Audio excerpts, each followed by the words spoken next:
Superbike. What pops into your head when you hear that word? Carbon fiber, electronic shifting, aerodynamics, 12-speed cassettes, Italian design, fully in turbo cable routing. Well, whatever you think of, it's probably not this. But this actually has all those things. This is the Winspace T1500.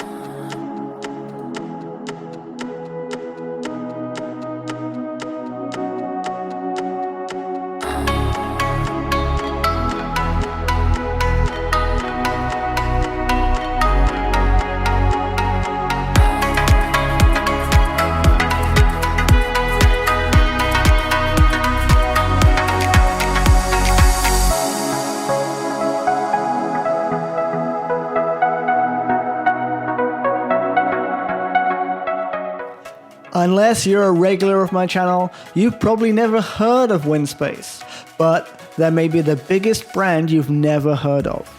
Their bikes have been raced in the Olympic Games and the UCI World Championships and regularly take international stage wins at the hands of the UCI Minsk Cycling Club. In China, if you show up to any big race and look at the fastest guys who aren't sponsored, in other words, the guys who are using their own money to buy their bikes, you'll probably see them racing in Winspace. They have a reputation for being the racer's choice, and you can see why.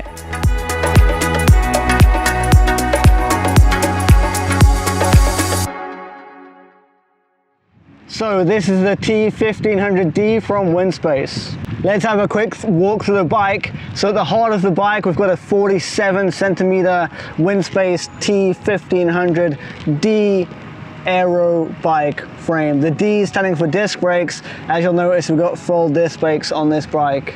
The paintwork on the bike is this really nice pearlescent blue, purple, chameleon flip paint, whatever you want to call it. Nice sparkles in there too. But as the light moves around the bike, it fades from blue to purple. Really, really beautiful effect. Of course, the T1500D is UCI approved. Got the UCI approved sticker on there. Moving up the bike, we got a Sella Italia carbon saddle on the top. Seat post is the aero seat post that goes with the frame. At the front, the cockpit, we've got Winspace's Zero, I believe they call it, the 2-in-1 handlebar and stem combo. As you'll see, fully integrated cables. Obviously, we're running E-tap, so no cables for shifting anyway, but the brake cables are going inside the frame, so super clean look on the bike. So speaking of the group set, we've got brand new SRAM AXS on here. 24 gears, wireless shifting. On the back, we've got a 10 to 33 on this one, I think. So just a huge range of gears. Wheels, we have a set of Unas 40mm clinchers on here. Obviously disc brakes on DT Swiss hubs. The DT Swiss hubs is one reason that we're stepping away from the script a bit on the brakes. So these aren't SRAM rotors, these are Shimano rotors. That's because most SRAM rotors are the 6-bolt pattern, whereas these DT Swiss hubs are the Shimano style center locking pattern. But everything else about the group set is full SRAM AXS. So crankset, flywheel, front derailleur shifters, etc. So it certainly looks like a superbike, but does it ride like one? Let's find out.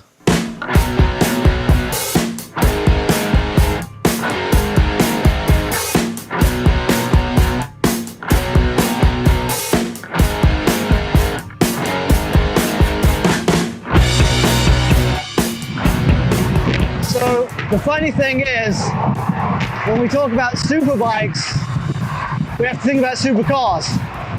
And so with supercars, lots of your performance is coming from the engine. But on a bike, you are the engine. If Ferrari gave you the car with no engine, sure, you put a V12 6-liter in it, it's a supercar. But if you put a little 1-liter 3-cylinder Daihatsu engine in it, I don't think it's a supercar anymore. And so with superbikes, you got very left to compare for performance. Sure, we've got stiffness and aerodynamics, but the two are pretty hard to quantify, especially when you have marketing departments mashing the figures by changing yaw angles, wind speeds, things like that. So then for performance, the only thing we're left with is feeling. And does it feel like a superbike? Let's find out.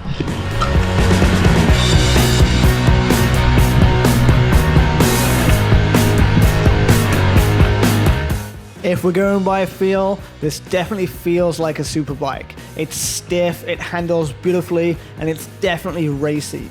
My main criticism of the Yolio R9 last month was the relaxed geometry. That's not the case here. Even though we have a few spaces under the stem here, we still have a decent drop from the saddle to the bars going on.